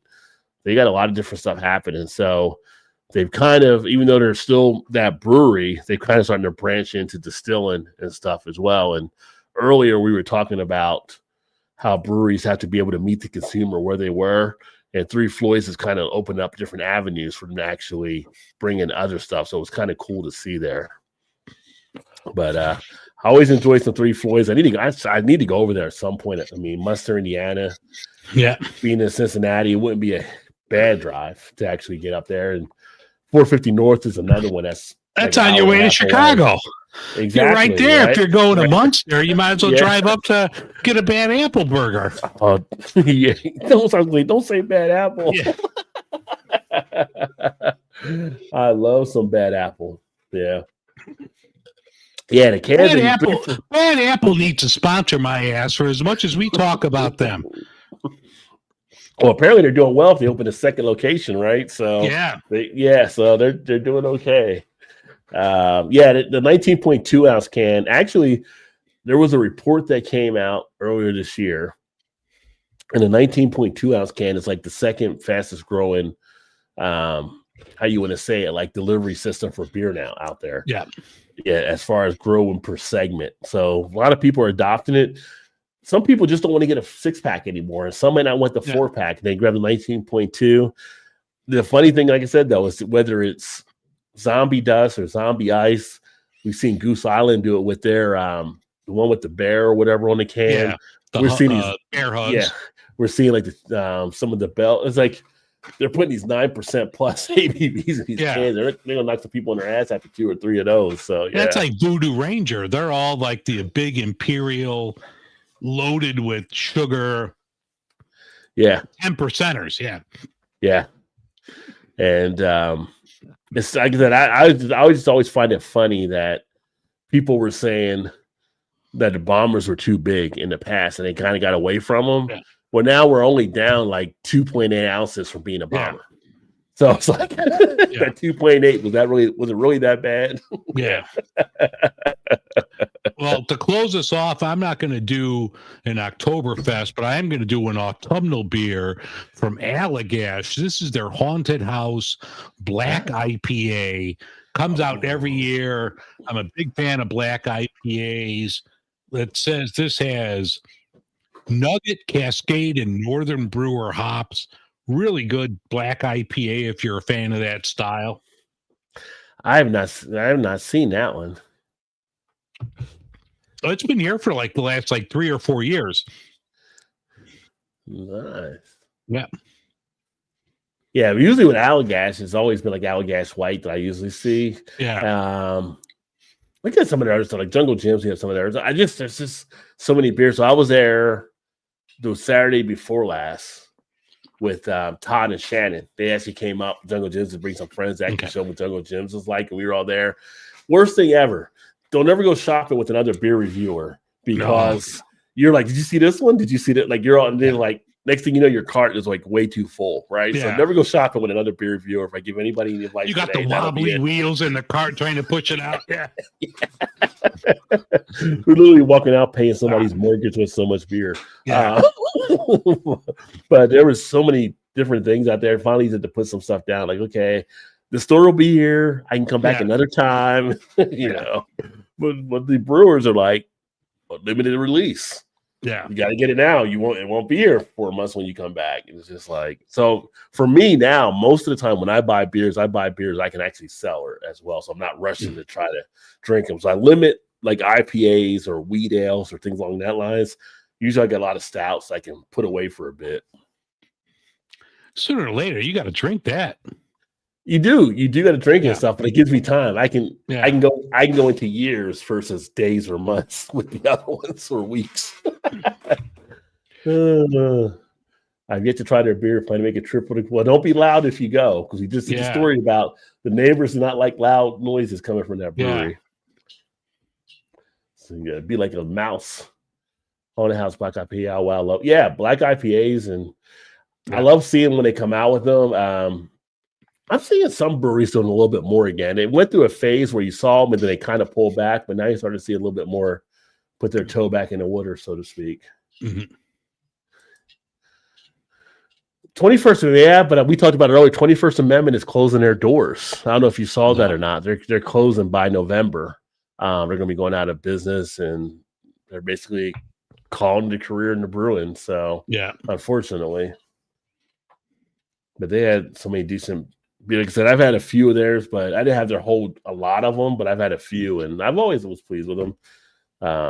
Like I said, the brew hard, brew free, die hard type one or whatever they did, and yeah. I like the higher one. Dave wasn't as intrigued as I was with the higher watermelon, but it was all right. Now, did you ever have the Ballast Point? They did a watermelon Dorado, and I think that was a double IPA. Yeah. I thought that was really good. Yeah, I've done the watermelon Dorado. I thought that one was pretty decent. Trying to think back on it. Yeah, I mean, it wasn't one that I would say knocked me back, but I remember being pretty decent in the taste and enjoying that one. Now, I remember doing the habanero sculpin they did. Yeah. And apparently someone said, hey, we know it's habanero in there. You don't have to prove it by going as high as you can go with the heat, because that was a hot one. Yeah. Yeah, that was rough. Yeah. I had that there in San Diego, and I'm like, yeah, that's rough. I can't do that. and I'm a person that loves spice, and I've had pepper beers from all different stuff, but that was one of the hotter pepper beers I've had. There was another one that did a Serato beer one time, and that was pretty hot too. But yeah, it's funny, like when a beer is really good or a beer is really like catches you off guard, they like sear a memory into your brain. Like I remember that one. Do you remember, and this is old school, Cave Creek chili beer, and they had the chili pepper on the bottom. It was a clear glass bottle, and they had a small chili pepper on the bottom of it. And then when you cracked open the bottle, the chili pepper rose to the top. And that was just like drinking Satan's tears. That was just fire. And I remember, and I'll never forget this, it's the middle of August. It's just hot as hell, and I'm helping a friend move, so we're lifting couches and we're doing all this, and he's like, Dave, you want a beer? Yeah, I want a beer. And he hands me one of these, and I didn't know anything about it, and I'm like, just like a spit take, like, what the fuck are you giving me? It was the worst thing ever. I have not had the pleasure of having that one, that's for sure. Yeah. But it's like August, it's hot, you're helping a buddy move. You just want to like crush a, genuine draft or something like that. Just chug a beer. I just had like one sip of this, and it was just like my mouth and my throat was on fire. Yeah, now in August you get a pumpkin beer. So they are actually closing, Tita. So yeah, they had some of the financial type stuff, and it just, I don't think, maybe somebody will come along and they'll buy them. We'll see what happens. I mean, but right now it's just for being maybe closing. A yogurt guy will buy him in San Francisco. Oh, that's right. That ain't gonna happen. and make promises he can't keep. Yeah. Yeah, the habanero one is definitely. I mean, I like Sculpin. I've had the regular Sculpin and a couple of the other ones, the variants, but I'm just saying the pineapple was good. Yeah, the pineapple, the habanero definitely had it. Yeah, it just had a different notch on the heat with that one. That's all I'm saying. Yeah. And then you can buy habanero craft syrup. Also, remember Ghostface skill. Yeah. I don't know why you would want habanero craft syrup though. I mean, I guess. Well, maybe if you're doing chicken and waffles or something like that and everything, instead of putting hot sauce on the chicken, you put the craft syrup on the waffle part. And you a big fan of the Mike's Hot Honey, Rod? I actually do like the Mike's Hot Honey. I've had it on different things. Yeah. I'll give it a shot. It's not really hot to me though. It's just Yeah, it's warm. Yeah. It's like some of the stuff you'll see is like, oh, this is extreme heat, blah blah blah. And it's like, no. It's really not. That habanero Sculpin, that's extreme heat now. It's funny you said that. It made me think of the time I got the Warheads beer from Artisanal.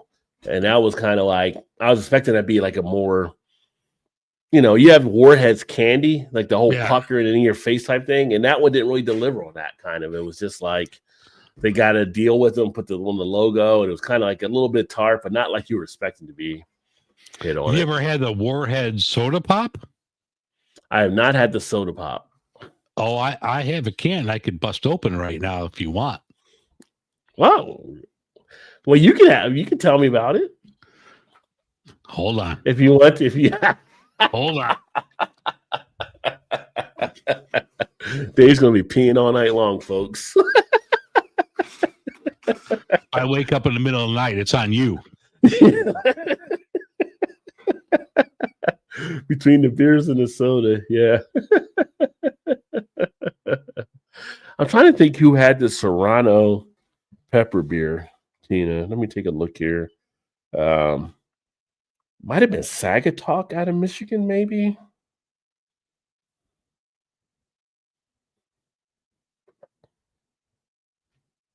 And on the label it was a Serrano pepper, I remember. All right, so I got the sour blue raspberry soda. Okay. Now, is this something you just got or something you've had already? You've been drinking? I bought the lemon one, and I've had this. This might be aged a bit. Does it got a date on here?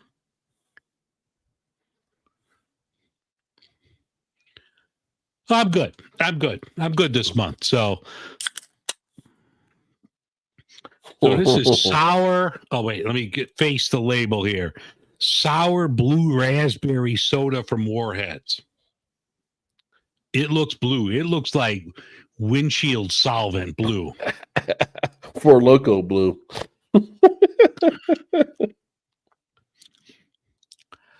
It's sweet. It's not that tart. I mean, it's a little tart, but it's not like, you get those lemon head tarts. Right. This ain't nothing.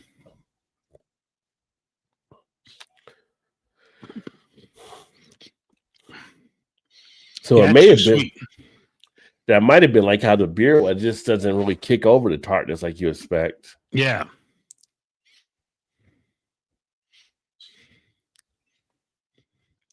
Like we had a brewery here at Old Irving that put out an Italian ice beer that was tart, and it was really good. It was a sour beer, and it was really good. So it was like a lemon Italian ice, and this year's was like a watermelon ice, and it was fantastic. But I don't know if a blue raspberry soda pop mixes well with a black IPA. I'm just saying it's not a good combo. Well, if you could put ice cream into some beers. What's up, Kevin? Cheers to Shark. We got a Shark sighting in the house. Sugar high. Yeah. Yeah. Long as it has no lactose, Dave's okay. Yeah, I'm good with that.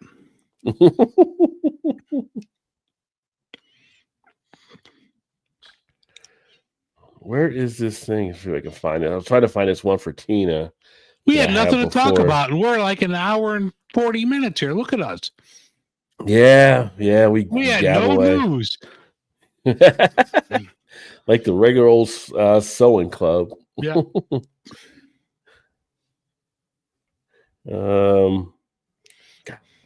I want to say, I thought it might have been Sagatuck that had it, but there was a beer. It's got a black label that had a red pepper on it, or green pepper Serrano, but I can't see it on here. But that was one that was more spicy, like it was with the habanero sculpin. Eat a Warhead with that beer. Yeah, I need something. Yeah. Jalapeno raspberry IPA. Yeah, actually, one of our breweries here in Cleveland, Ohio, they did a jalapeno IPA, Masthead Brewing. Phenomenal, great beer. I enjoyed that one. I it's like you get those beers where it's like you get a 4-pack and you dread having to drink like the fourth one of it because it was so good. It's like when it's done, it's gone, right? Yeah. So yeah, but it was really good. Relocating. or at least a non-alcoholic Oktoberfest Yeah, beer. I saw that today. I got an email from them. I didn't see that one. I mean, you got to, you talked about it earlier. You got to make the moves for the market, and the market wants more NA stuff. So, and their Trail Pass line is good. It's a good NA line. So, Sierra Nevada. I mean, they're not going to put out a bad beer.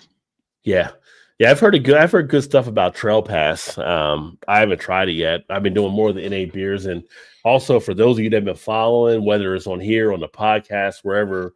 I know some of you guys have been taking me up on the offer and trying Go Brewing, so I appreciate you guys, and hopefully you guys are enjoying. I know some of you are because I see some of you guys are repeat customers now, which is great. Trail Pass is good, Sark said. So yeah, I have to try that one there. I tell you what, I mean, the shoots in their Black Butte right now is probably the best NA that I've had, just because. I mean, that's one you got to do it side by side with. Yeah. Because have you had really the AleSmith? Have you had the Speedway NA, Speedway Stout? I have not had the NA from. That's good. That is really good. Yeah. And I heard Sam Adams just the Haze NA? Yeah. Was pretty good too. Yeah, I have not tried that. Yeah. Golden Ale isn't bad. Don't get the NA lager. Okay. Yeah. Yeah. It's I mean, like I said, it's all good. It's hit and miss. I just did the one review from Go Brewing on the Yuzu Nakamoto, and it was a rice lager, NA rice lager. And it was all right. It was decent. It was decent enough. Like I said, I would drink it again. Actually, I did finish the 6-pack out with no problem, but it wasn't one that hit me like it did. Like, I know with you, I think we're the same. Like, the New School Sour is probably our favorite they put out with the different flavors, but it was still decent. It was still good. It was, I was sitting here, didn't want to drink during the week really as much and break up the routine. I had a few of those and off to the races. Like, so some of their IPA stuff is good that I like. Yeah. And I need to actually get some more stuff from them at some point here. Brewery called New Trail. They make I've had New Trail, and I haven't had the Broken Hill NA though. I've had the regular Broken Hill, so I'll have to check that out as well. The regular New Trail is solid. It's just, somebody says, "Here's a New Trail beer," I say thank you with no problem. It's just that good. So when I was over in Maryland the last 3 years, that's where I was getting a lot of the New Trail stuff when I was down there. And they had a pretty good distribution out of Vermont with Burlington Brewing Company, which does some really good stuff up northeast. I kind of miss not seeing their beers as much. But you don't want to go into a beer store and say you have any of that BBC, because sometimes it doesn't go over well. Yeah. You got to say Burlington Beer Company just so they know. Yeah. It does for you more than me. It could throw the people off behind the register. Like, what did you just ask for? Yeah. Yeah, but no, this is great. I mean, we didn't have we had some news. We didn't have a lot of news, but we had some stuff there to kind of chat, and it was great having everybody participate. And we always like to spend more time with the interactions even than doing the news type stuff. So that's always good there too. And, for those of you that are new here, every other Friday is when we do the Midwest Beer Show, as mentioned. So we'll have another one in a couple weeks, which will be like the Oktoberfest weekend here in Cincinnati. So we'll have some stuff there talking about. But we talk Midwest because we're both in the Midwest, but we talk national, like some of you saw earlier tonight, on different stuff too. But it's just a fun time to kind of, hey, what's going on in the beer world? Yeah. Beer in Front with Dave podcast, YouTube channel. A lot of good stuff to check out. In fact, you could tell them, Dave, what to check out. I'm sitting here talking like you're not even here. Like, you're right there. Yeah. I'm sitting here drinking my Warhead Sour. But, yeah, you can check me out what happened to that was me. My pop can just hit my mouse. But no, I put out a podcast every week. Didn't put one out last week, but every week talk about, great beer. Sometimes the beer in front of you is the best one yet. Whatever you're drinking, it's a great beer, so enjoy it. Talk about craft beer, beer world, NA beers, THC drinks, try to cover it all, but tune in every week or so on the podcast. Check me out over on YouTube, TikTok, all of that. And, enjoy yourself. Enjoy the beer you're drinking. Yeah, there you go. And Tina said, yeah, that definitely has evolved. Yeah, it's so funny. It's so funny you mentioned Horny Goat, because for some reason I still get people that pull up the Horny Goat beer review. I see on my analytics where people are still watching that video I did years ago with Horny Goat. So yeah. Are they still around or no? Because I haven't seen their cans in a bit now. I think about it. I don't know if they're still out there or not. Yeah. But you can definitely check out Dave there. And then for me, obviously, if you're here on my channel, I'm on YouTube. Yeah. So I mentioned this. I mentioned the happy hour lives we do on the other off Fridays, trying to get more stuff put up here, more interviews and stuff that I'm working on. So usually during the course of the week, getting people from the brewing industry together. If you haven't checked out the blog, rodjbeerventures.com, or the website, it basically has everything there that is going on. But I also put news stories from around the beer world on there so that you can stay in tune, whether it's me doing something or someone else doing something. The podcast has picked up momentum as well. So you got that out there. TikTok, all that kind of stuff. Instagram, MySpace. MySpace. Yeah. Me and Tom are hanging out now, drinking beers. You just put like Rod J Beer Ventures in Google and it's like all this stuff will pop up. But yeah, so we're always putting stuff out here. One of the things I'm looking forward to, as this has been growing, I didn't mention it, but we're talking over the next few weeks for anybody that's kind of local to Cincinnati. We're going to have the River Roots Festival upcoming here in October. And so they just recently asked me to be a presenter there to take people through a beer tasting, and we'll be talking about stuff for that. So that'll be pretty cool to actually be able to do that. And, just all kinds of stuff. If you're looking for things around beer, that's what I try to provide here. The whole thing with what I do is bringing the beer to people, teach people about beer as much as I can, share that kind of stuff, but do it in a fun, entertaining type way. So we always have a blast. We're not beer snobs. We don't try to pick apart everything. If somebody wants to come on and they're drinking a Miller Lite. My buddy Todd that does the happy hours with me, his wife Shannon loves drinking Bud Light. She's on there with us. We just have a blast and just share all kinds of stuff there. So it's all about enjoying the beer and having a good time, really. Let's see here. Starting to enjoy Oktoberfest. Surprisingly, I haven't had too much of a selection so far. I'm just starting to get into it now. This is my time to get into Oktoberfest. They'll come out in August. I'm going to wait to September. So now we're doing that. Before you got on, Shark, I'm actually drinking a Yingling Oktoberfest right now, but had one from Firestone Walker. We both did, and then had one from Sonder, one of the local breweries here. So yeah. Oktoberfest stuff. I'll be rolling out some different things there. In fact, I got a video upcoming next week, which will be the difference between a Fest beer and a Märzen. So you know the difference. So you know the difference for Oktoberfest. So I'll be working on that video to get out to you guys as well, and some other things, getting some other stuff like that out besides just the beer review. So stay tuned there. Just had the one video come about Brewdog, which was kind of interesting seeing what they're actually going through over there. But it's seeing some comments that have come back off of it. Like some people have already have moved away from Brewdog even before they got pulled from all the shelves they're getting pulled from. So I always try to keep you guys in the loop. Might need to check to see more get released in the next couple of weeks. So yeah, you got that. Well, you got to get the Oktoberfest out now because guess what? In 2 weeks it'll be Christmas beers. Yeah, so Christmas beers will be soon. They just moved. AOL Messenger. CQ. We were talking a few weeks ago. I think it might have been a happy hour, and people were surprised that there's some parts of the country that have dial-up. We're talking about dial-up being. Somebody brought up dial-up being canceled out, and it's there's some parts of the country they still have it out there. Oktoberfest was pretty decent. Good, solid beer. Yeah, I liked it. The only thing I said about it really was I wish they had a little bit more. I didn't get as much of the oakiness I would have liked. Dave did get oakiness on his side. But overall, really drinkable, solid type beer. So, and then I got that review already up on the channel as well. But you're out there in California, Shark. So, Firestone Walker pretty much delivers on all they do out there. Well, I still got parabolas and stuff I got to do as well. Beer mongrels, you go brutal. That's the opinion pretty much. And it's funny, some people were like, I cut them off when they ran into the whole harassment type things. Yeah. And some people were like, the attitude of some of the management and different things. Like, I didn't realize it here. But I mentioned in the last video I did, they had one in Cincinnati, but someone had let me know, well, they closed one in Cincinnati now. It still says Brewdog on it, but I didn't know it was closed down. So, yeah, so they have had some trouble here as well. You as well, Tina. Great. And definitely do it again. Come back. If you haven't subscribed to me, subscribe to Dave here, Beer in Front.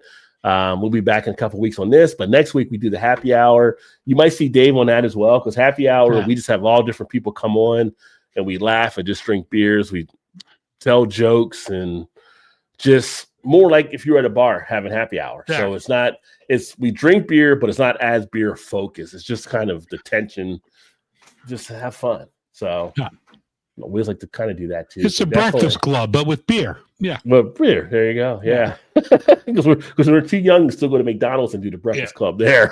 Yeah. See little people coming at 6 a.m. and they got the coffees and stuff. They're sitting around. So yeah, but I'm old enough to remember like breakfast at McDonald's with the little my car foil, headset. Oh my! With the little foil ashtrays at McDonald's. Yeah.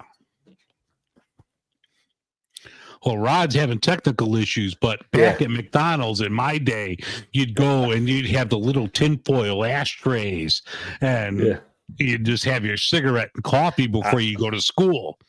I condone that for any children out there, but back in the day, we smoked cigarettes and went to high school. I do remember the old silver ashtrays at McDonald's, which is hilarious. And it's funny because a few weeks ago when I went to New Jersey, my mom's 80th birthday, I was out driving around town, and I drove past one of the old McDonald's we used to go to. Now, when I was a kid, that McDonald's had the whole McDonald's Playland. Okay. They don't have it anymore. I was like, these kids don't even have the Playland at McDonald's anymore, I guess. I guess a lot of McDonald's, when they renovated them, they got rid of Playlands and stuff. But it was like the whole Playland, and it was like if one of your classmates when you were little had a party at McDonald's, and you got that invite, it was like one of the best things of the year, right? Like you were going to McDonald's for the party and the Playland and stuff. Nowadays, you don't have that anymore. So it was a simpler life in some ways. We didn't need as much because now parents just, hey, here's your cell phone or here's your tablet. Go shut up and sit in the corner. So But I digress. All right, y'all. We're going to go ahead and get up out of here. Thanks for everybody that tuned in. Great seeing you, Tina. Great seeing you, Kevin. Everybody else, we appreciate you. I think Vanessa was here, but she had to leave earlier. If you're listening back on the podcast, we appreciate you as well. If you're on my podcast, make sure to check out the Beer in Front podcast as well. He has a lot of great stuff taking place there. If you're on the Beer in Front podcast, make sure to check out the Rod J. Beer Ventures. Absolutely. Right? And that being said, I feel like we've gabbed enough tonight, although I could get another beer and keep going, but we got to save some stuff for next time. So that being said, we are out of here and we look forward to seeing you all then. And last comment here, definitely enjoyed it. Thanks, guys. No one else really likes to listen to my beer stories. My dogs hey, we love beer stories. We always love dogs. And I love dogs. So Tina, put up your dog pictures next time. I'll bring my dog Moira Rose up here. Yes. He makes it seem like I don't love dogs. It's not that I don't love dogs. I don't have a dog. My wife's been trying to have us get a dog, and I'm like, if we get a dog, I gotta take care of the dog. She's like, no, I gotta take care. I'll have to take the dog out for the walk sometimes because you're not going to do it. She's like, I'll do it. Yeah, you say that, but Rod, get the dog. Get the dog, Rod. And she was like a little dog. Like, if I get a dog, I gotta get a big dog. I gotta have a dog I can wrestle with. Get a dog, Rod. I've got a yard now, so we got that and everything. Yeah. Although we have deer in our yard nowadays, so the deer come right over. Like I was out there back smoking a cigar, having a couple of beers. A couple of deer come over. They didn't even care. They were just like, usually deer will see people, they like scatter. They were like, just like give me the head nod, like what's up, and they just kept eating the grass or whatever. I'm like, my yard, Stop. It's like these deer are not afraid of me. So get a dog. Just get a dog, Rod. It may happen at some point. Hashtag get Rod a dog. Can I start a GoFundMe for that? Yeah. Kevin says, get 2 dogs. Yeah. Cheers to you, my friend, and cheers to you, Tina. Definitely come on back. Yeah. We're always here. We always have a blast. Love having everybody being a part. And now he's got hashtag Rod gets a dog. All right. Everybody have a great, fantastic weekend out there, and we will catch up with you soon. Cheers, everybody. Cheers.